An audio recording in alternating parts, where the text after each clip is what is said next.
The desert planet of Zytheron was not a place for ordinary humans. Its crimson sand stretched endlessly beneath twin suns, and the air shimmered with heat that could warp both perception and machinery. Yet Eli Mercer, a human mercenary with nothing left to lose, had been dragged into Zytheron by forces beyond his understanding. He had been captured, no, chosen. The alien High Council of Zytheron's desert tribes had deemed him a necessary sacrifice. The reason was ancient. A prophecy etched into the crystalline walls of their sacred temple foretold that a foreign warrior would one day appear, and his death would bring balance to their people. Eli had heard the chants as they dragged him to the altar. He had seen the gleaming ceremonial blades of the priesthood, the masks of the council members, and the eager anticipation in the eyes of the crowd. He had felt the weight of inevitability press against his chest. And yet, for all their preparation, they had overlooked one critical factor. Humans never gave up. He had been restrained with psychic bonds, woven from alien energy that sapped strength and clouded the mind. The air shimmered with the ritual's energy, making every breath feel thick and heavy. Eli struggled, but the bonds were beyond physical force. They pierced the will itself. Then she appeared. The Alien Priestess, Nysera of the Obsidian Order, stepped through the ceremonial doorway. She was unlike anyone Eli had ever encountered. Her skin was a pale, iridescent green, reflecting the fiery light of Zytheron's suns. Her eyes were multifaceted like cut crystals, and they seemed to see not just the present, but the very threads of destiny. The crowd murmured as she approached the altar, her long robes flowing like liquid. The council hissed in disapproval. Nysera's presence disrupted centuries of tradition. To intervene in a ritual was unthinkable. To save a human from sacrifice. Blasphemy. Eli could not speak, but he could see her glance sweep over him, noting the desperation, the defiance, and the spark of life that refused to be extinguished.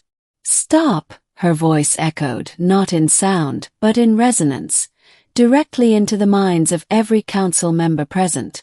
Their thoughts recoiled under her authority. "This ends now." The High Council erupted in protests. "The prophecy!" they shouted.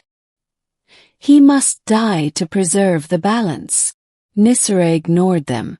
"The balance will shift regardless. Death will not honor it. Only action guided by understanding can."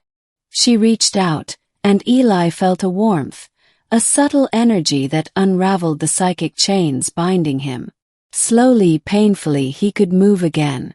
When his limbs obeyed him, he staggered upright, awestruck.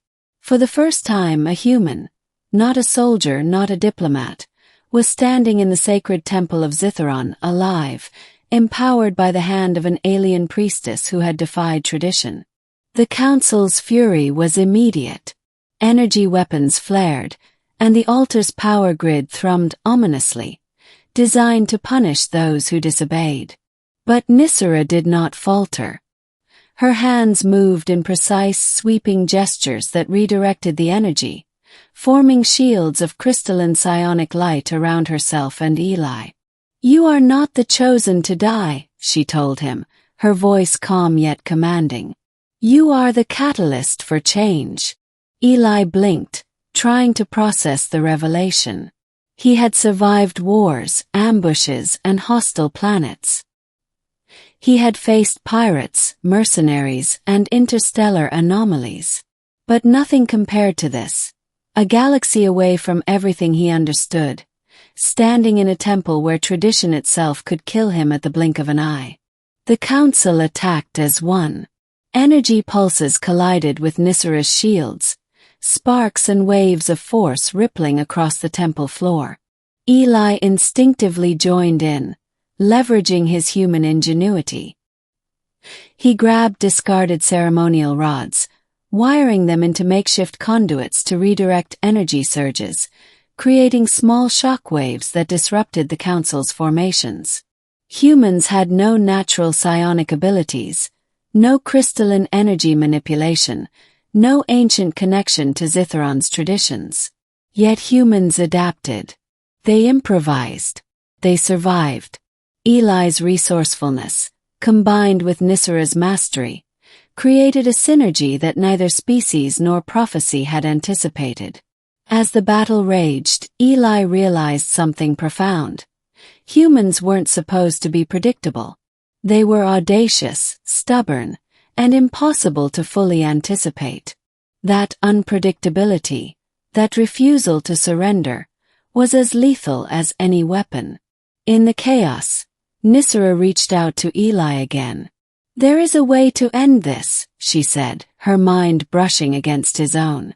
"We must channel the ritual energy to shift the prophecy, not fulfill it, but redirect it." Eli nodded, trusting her instinct. He followed her instructions, aligning the conduits, merging his own improvisations with her precise psionic manipulations.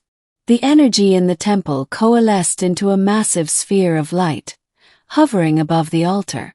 The council screamed as the light expanded, consuming the ceremonial energy without harming those caught within it. When the light faded, the council lay defeated, not dead but subdued, stripped of the power they sought to wield against Eli. The prophecy, once rigid and unyielding, had been rewritten. Nysera turned to him, her expression softer now, almost human. "You have survived what no other could.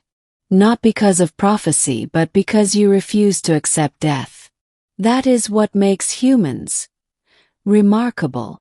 Eli laughed, a low, relieved sound. "Remind me to never get trapped in alien temples again." She smiled. "Perhaps. Or perhaps the galaxy will always find new ways to test you." They left the temple together, the twin suns of Zytheron blazing in the sky. Eli carried no trophy, no reward other than survival, and perhaps a newfound respect from one of the galaxy's most ancient civilizations.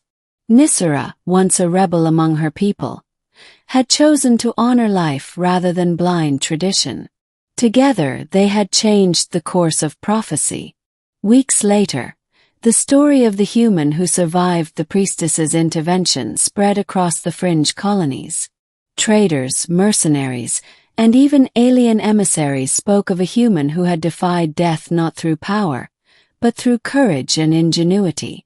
Nysera became a symbol of hope, a reminder that even in a galaxy governed by rituals, hierarchies, and ancient power, one choice could save a life. And for Eli, it was more than a story. It was proof that humanity could endure even in the most alien circumstances, that their audacity, adaptability, and refusal to surrender could make them far more formidable than anyone anticipated. Humans were often underestimated. That was their advantage. In the end, the prophecy had not been fulfilled. It had been transformed. And Eli Mercer, the human chosen for death, had survived. Not because he was destined to, but because he refused to let fate decide for him.